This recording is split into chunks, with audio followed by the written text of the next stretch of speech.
Me vine acá a La Floresta porque encontré un lugar que me permite crear, hacer los ruidos y tener todos estos espacios para poder trabajar.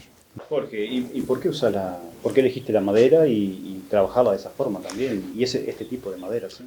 Mira, desde siempre la madera me acompañó, desde chiquilín, desde que empezaba a hacer las chatas y las casas en los árboles de madera y robaba cajones a un vecino para poder hacer todas esas cosas.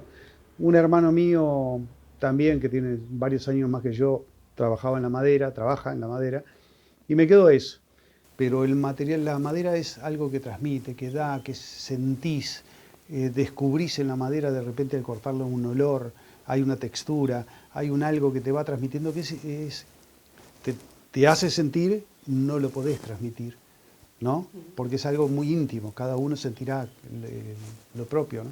Y Jorge, ¿y en qué te inspiras para las obras? Mira, hay dos cosas, esto es básicamente intuitivo. Yo la obra nunca la pinto, nunca la dibujo, nunca la diseño. Mi obra sale de lo que el mar me da. Y a partir de lo que el mar me da, empiezo a construir. Sin diseño, sin nada. Yo voy sintiendo cosas, ciertos órdenes, ciertos ritmos o lo que sea, pero está definido por lo que el mar me dé.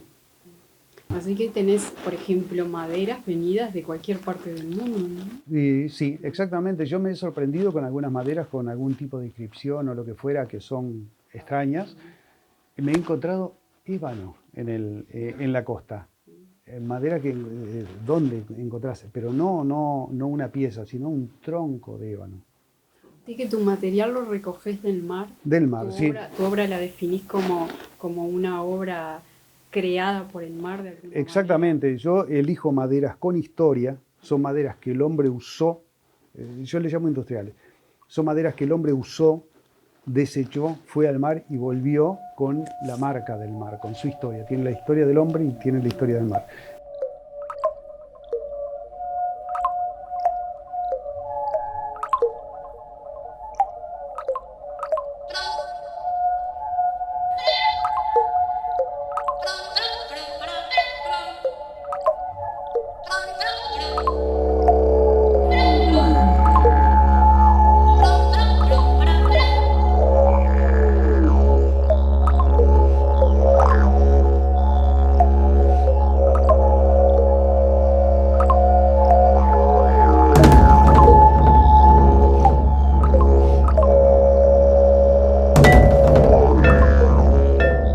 Lo mío está definido por el mar. Lo que el mar me dé, no hay premeditación en lo que hago, pero como la madera que el hombre utiliza normalmente es escuadrada, rectangular, normalmente es de formas bastante definidas, eso me lleva a una especie de constructivismo al cual no adhiero especialmente, pero me lleva la madera. Trabajás construyendo en tres dimensiones, pero también trabajas en plano. Sí, sí, siempre termina siendo tres dimensiones, porque quieras o no, hay volumen.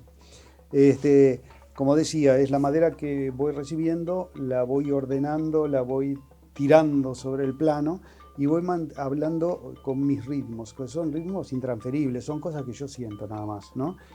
Pero trato de tener en mi construcción, cuando la fibra va en un sentido, tiene que tener distinto color o distinta profundidad, ¿no? Siempre tiene que haber o un choque de sentidos o un choque de color. Tiene que haber para que resalte más, para que no sea monocromático todo. ¿Mm? Además, la textura es lo que hace sentir. Yo podría trabajar con madera nueva, no me dice nada. En cambio, la madera del mar me inspira, me da, me hace sentir cosas.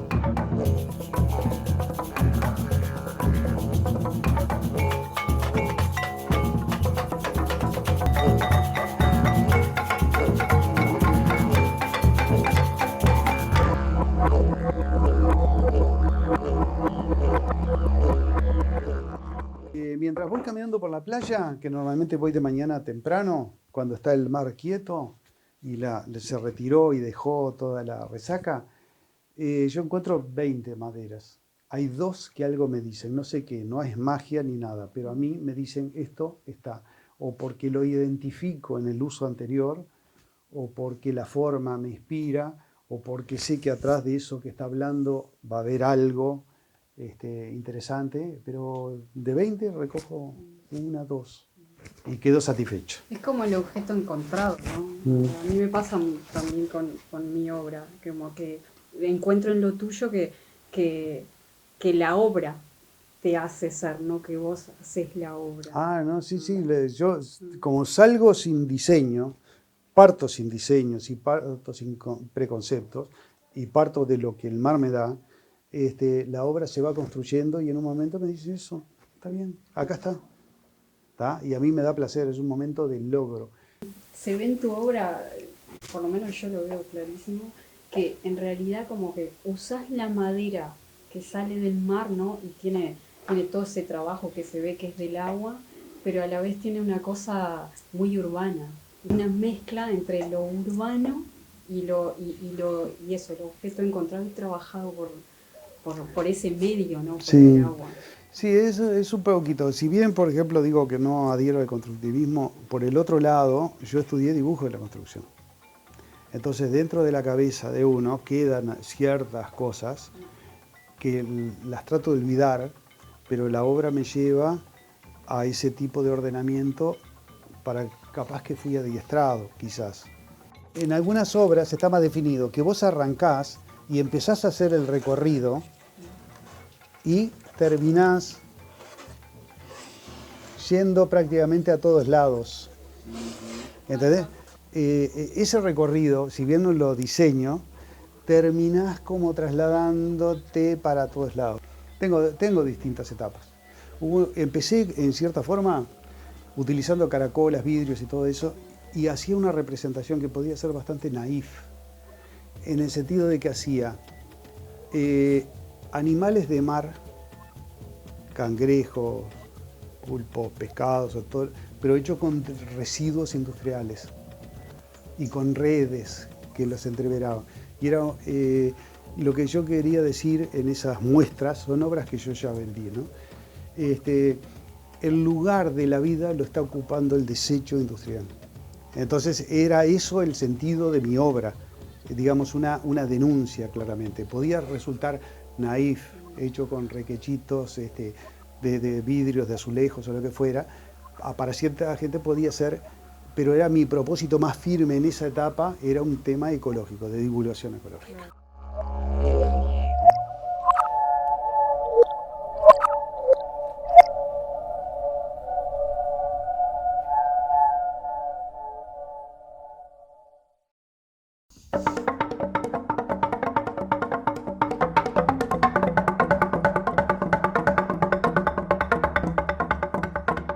Sí, señor. Acá trabajo, acá paso un tercio de mi vida, capaz.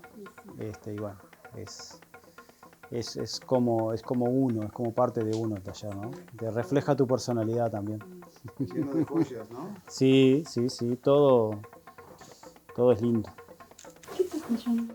Bueno, esto es acacia negra, esto lo corté yo al árbol incluso. Esto fue para un evento en particular, es inspirado en la obra de Guayasamín, un ecuatoriano. Y bueno, él retrató mucho la angustia y esas cosas y fue hecho un poco, está sin terminar, ¿no? Está en proceso. Me gusta por la diferencia de colores entre la corteza y el cerno. Es un poco la característica de la acacia negra. Sí, yo trabajo con acacia negra también. Tenés una influencia ahí, ¿no? Sí, por haber convivido también en las comunidades indígenas. Mi padre, por ejemplo, le encantaba coleccionar piedras, cacharros, cuestiones indígenas. Yo me crié en el campo, entonces siempre estabas encontrando algo. Y también, capaz que por ese lado viene lo de reciclar, lo de encontrarle la historia a las cosas, ¿no? Mi sueño sería dedicarme solamente a la producción de obras de arte y vivir de eso. Igualmente, por ejemplo, cuando un cliente me encarga un mueble y me dice, vos hacelo a tu gusto, es el mayor placer. Es una gran responsabilidad porque te va a quedar de una manera como te quede, pero aparte tenés una libertad. Que haces no es un mueble convencional de forma fijados, sino Claro. siempre está lo rústico. Lo rústico, sí, sí, Y, sí. y Mantenés, habla la madera. sí, mantenés cuestiones de escuadra, de proporciones y eso que son, por ejemplo, una mesada mide 80 centímetros de alto.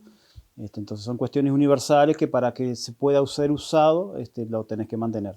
Pero después en cuanto al agregado de hierros, por ejemplo, acá tenés una madera que le falta un pedazo. ¿Viste? Lo rústico entonces lo haces por elección tuya. Sí, yo considero que es un proceso de la carpintería formal que yo estudié y trabajé muchos años de eso. Ya hace más de la mitad de mi vida laboral la dedico al mueble rústico.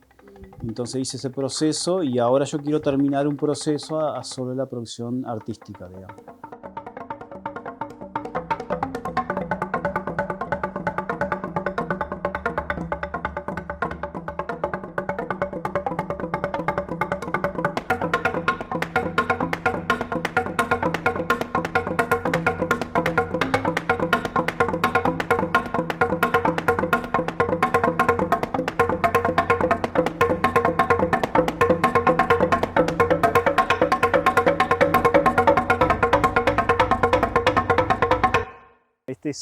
Acá es el aserradero donde yo compro generalmente la madera, todo tipo de madera. Bueno, hay mucha variedad, corta muchísimos árboles, corta árboles muy grandes que a mí me sirven. Y bueno, acá pueden ver tablones de ciprés, corta de eucalipto colorado, que por ejemplo el eucalipto colorado a mí me sirve para la cartelería, el ciprés más bien para los muebles. Y bueno, tenés que buscar, elegir. Este aserradero trabaja mucho con ciprés. Acá tenemos en el entorno de Minas bosques muy antiguos. Acá, yo qué sé, mismo el Parque Diute, por ejemplo, tiene casi 70 años. El Parque Salus, que fueron, obviamente son árboles exóticos a nosotros, fueron plantados, sí, pero al día de hoy tienen diámetros de 80, 90 centímetros, 1 metro. Y es muy común que en incendios o en tormentas, acá hay un canal de viento importante y bueno, caigan árboles y eso se termina acá en el aserradero, ¿no? Yo los muebles utilitarios que yo hago, o sea, por hablar de utilitario, sí, los muebles también son muebles rústicos, muy artísticos. Sí. A veces yo encuentro una tabla que a nadie le va a servir porque está torcida o porque tiene un nudo muy feo y a mí me parece precioso. Claro. Y yo le busco la forma para que en un mueble quede bien, y bueno, y eso me lo da el aserradero también, que es un lugar de, como decir, de más formal, de madera más formal, digamos. Bueno, acá tenemos, por ejemplo, esto yo lo puedo utilizar porque yo le empiezo a sacar con el formón, con el destornillador y con un cepillo, sí, y puede quedar hasta lindo. ¿Trabajar en la madera te sustenta? Sí, ¿Es tu sí, trabajo primario? Sí, sí, sí, sí. Es actualmente como trabajo remunerado lo único que yo tengo, digamos, ¿no?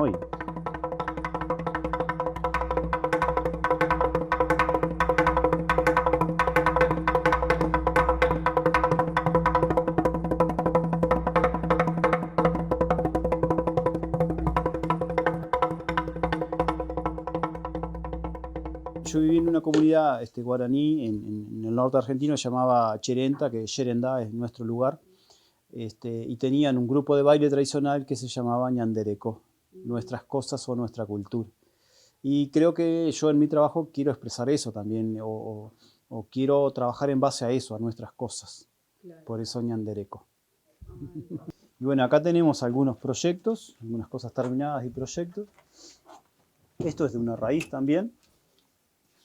Es tallado y pintado y agregado de lana cruda. Sí. Esto es hilo indígena, chaguar le llaman ellos, y semillas. Sí, es de una planta del chagua.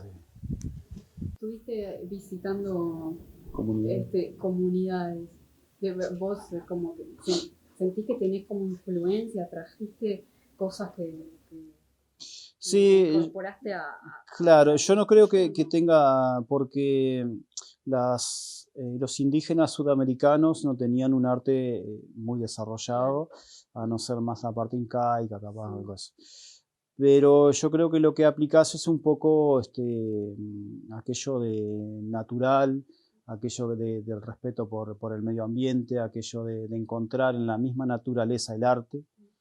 Y creo que, o de una preocupación social incluso, creo que eso es lo que aplicás en tu arte, que tratás de expresar. ¿Cuál es como tu motor creativo? ¿Es Yo, un sí, sentimiento? yo creo que es una necesidad. Crear para mí me parece que es una necesidad. Yo como que me vacío con eso, ¿no? O sea, vos venís con una carga y es difícil de explicar, pero creando uno exorciza sus demonios, ¿viste? Un poco, Sí, se pero también limpia la cabeza. la carga que venís no es una carga negativa, es una No, carga no, de potencia, de una sí, tensión creativa, ¿no? sí, Que necesitas totalmente. descargarla, Es hacerla. más, me pasa muchas veces que yo quiero crear los domingos, porque es el día que estás como liberado, ¿viste? Y incluso he estudiado otras cosas, pero ya sabiendo que no me iba a dedicar a esas otras cosas, pero que sí me iban a alimentar, como la sociología, las ciencias políticas, entender al hombre, entender a sus procesos, por qué hace las cosas, hacia dónde puede llegar a estar yendo el hombre. Y bueno, eso también es un enriquecimiento que en la parte creativa y artística también te ayuda. Y a su vez yo me creo comprometido con las cuestiones sociales y creo que el arte es un gran vehículo para expresar esas cosas y para denunciar muchas cuestiones sociales en el mundo, ¿no?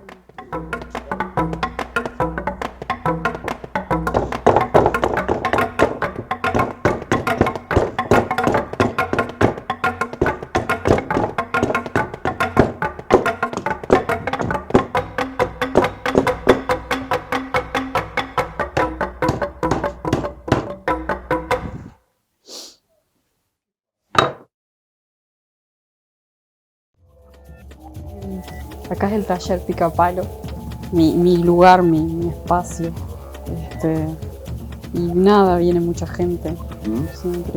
Siempre estoy con mucha gente.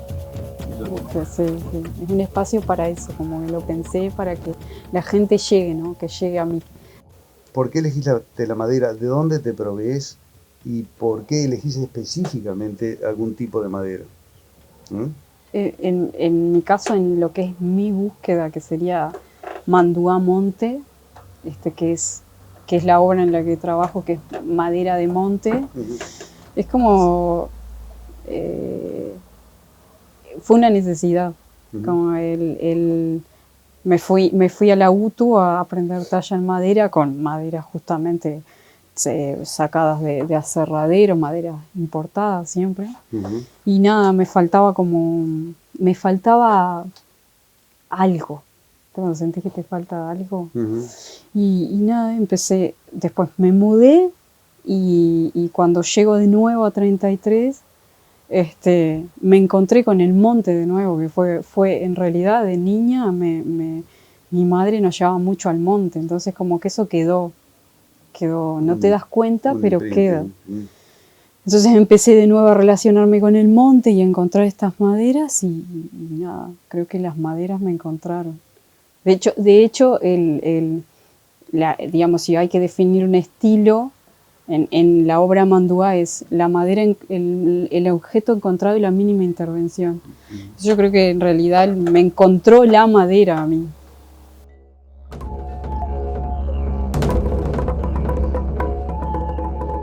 Acá estamos en un típico monte serrano. Y acá entramos en un monte increíble, ¿no? En estos monstruos. Coronilla. Encontrás tus piezas, ¿no? Sí, sí. Este coronilla no tiene menos de 500 años. Es impresionante. Mira acá. Mira eso. ¿Y eso? ¿Madera? Madera. Debe ser como un hongo. Salado, ¿no?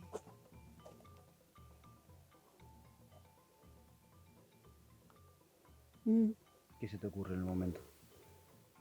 No, esto es un tesoro, ¿no? Después. Yo creo que esto es dejarlo así. No le haría nada más que nada. Es un registro de lo que Wow. la naturaleza es, ¿no? No, pero aparte esto fue un testigo de los años que tiene este árbol, ¿no? Perfectamente. Es increíble. Es eso. Así encuentro yo mi material. Montes como este en Uruguay quedan muy pocos, porque bueno, acá la suerte de este lugar, porque existen, es porque son lugares de difícil acceso. No se puede plantar La ganadería es difícil, entonces no lo eligen para explotación. Sí, estamos en la quebrada de los Cuervos, ¿no? Claro, Que es zona protegida. sí, también, exacto, estar en eso, como es un área protegida, tiene ciertos lineamientos y reglas que no permiten esa explotación. La obra Manduá, que es Memoria del Monte, está pensada en esa línea, está pensada en una línea de conciencia ecológica. Cuando la empecé a decir, bueno, si yo creo que tenemos que conservar estos lugares, ¿cómo hago para que la gente que no se anima a entrar acá y estar hoy acá parada como nosotros, cómo hago para que lo vean y lo puedan ver y digan, wow, ¿qué hay ahí? Entonces, justamente dije, tengo que hacer obras de esa madera y no puedo perder que se siga viendo que es un palo. Entonces ahí empieza eso, el concepto de la mínima intervención, como que sea leído por cualquier persona así mega de la ciudad, pero que pueda ver un palo de monte y a la vez ver una forma que reconozca.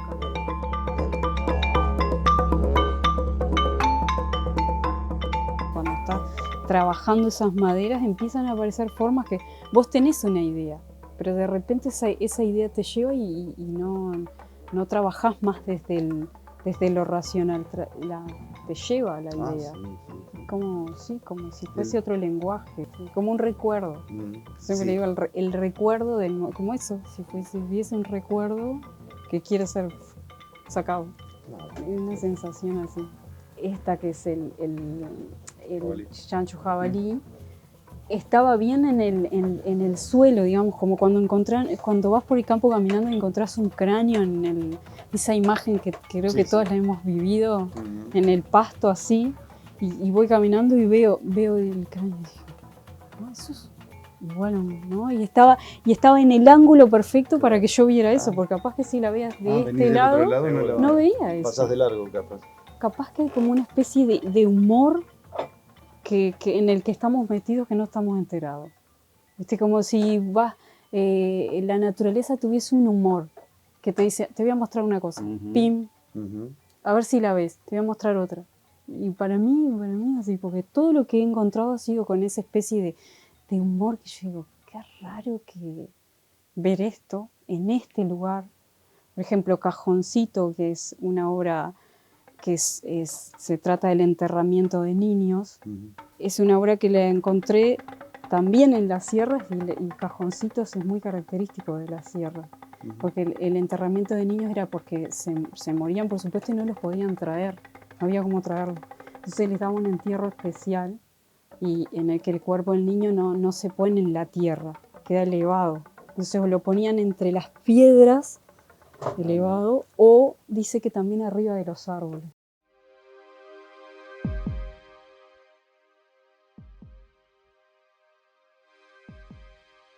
¿Vieron el típico tríptico cristiano, ¿no? Esto de que, bueno, que de alguna manera nos han metido adentro de la Trinidad y el Hijo, el Padre y la Madre. Y bueno, yo hice mi versión de esto y a escala humana y como yo creo que funcionamos, ¿no? Como para mí es nuestro interno. Entonces esta parte de acá se llama el cuerpo del dolor, que sería como ese es el sufrimiento permanente en el que vivimos, que no podemos salir de él. Y es un circuito cerrado, ¿no? Entre el corazón humano, pero no romántico. El corazón como motor bombeador, ¿no? Eso que te esclaviza a vivir. porque eso es un motor que tuc, tuc, tuc, tuc, tuc, tuc, tuc, tuc, tuc, y no lo podés evitar.